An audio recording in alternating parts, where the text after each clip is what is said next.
Kimlərin kitabını oxumağa məsləhət görürsünüz? Bu ümumiyyətlə baxır hansı fəndə. Yəni kimlərin kitabı baxır, yəni soruşan hansı fənni soruşur.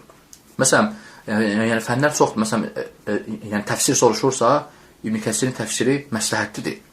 İbn Kəsirin təfsiri məsləhətlidir. Həmçinin İmam Bəğavi rahimehullahın təfsiri kitabıdır.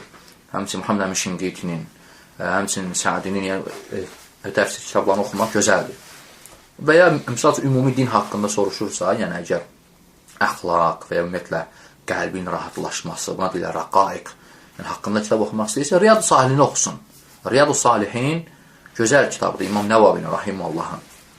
Və ya misal üçün əqidə kitabını soruşursa, yəni əqidədə daha gözəl olar ki, Təhaviyən oxusun.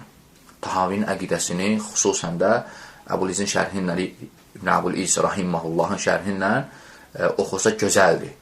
Yəni, həmçinin başqa əqidə kitabları. Lakin ümumi şəkildə nəsiyyətim budur ki, yəni İbn Teymiyyənin və həmçinin İbn Qeyyimin kitablarını çox oxusun.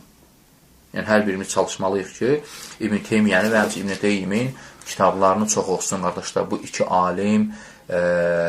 alim, yəni İslam dinində, yəni İslamda ən böyük alimlərdən hesab olunurlar.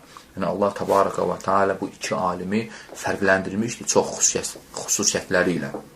Hətta xatırlayıram, Şeyx Albani rahimehullah deyirdi ki, mən etiqad edirəm ki, yəni İbn Teymiyədən İbn Qeyyim müsəlman ümmətində, yəni müsəlmanlar üçün nadir alimlərdəndir. Yəni çox nadir olur bu cür alim.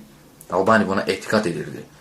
Deyir, yəni onların mənhəcində, onların yəni sələfin etiqadında olmasında, yəni fiqhində, təqvasında və s. Yəni bu iki alim bir nadir gələn alimlərdəndir. Necə Şeyx Albani deyir, bu mənim etiqadımdır deyirdi. Yəni ona görə bu iki alimin kitabını oxumaq daha məsləhətlidir. Ümumiyyətlə bu əslində fənlərdən asılıdır. Yəni insan məsələn fiqh soruşursa, fiqhdə müəyyən kitablar var, məsləhətli, təfsir soruşursa, təfsirdə müəyyən kitablar, əqidə soruşursa, əqidə, tarixdə soruşursa, tarix. Yəni bu fənlərdən asılıdır. Yaxşı? İxlasla.com saytı tərəfindən təqdim olundu.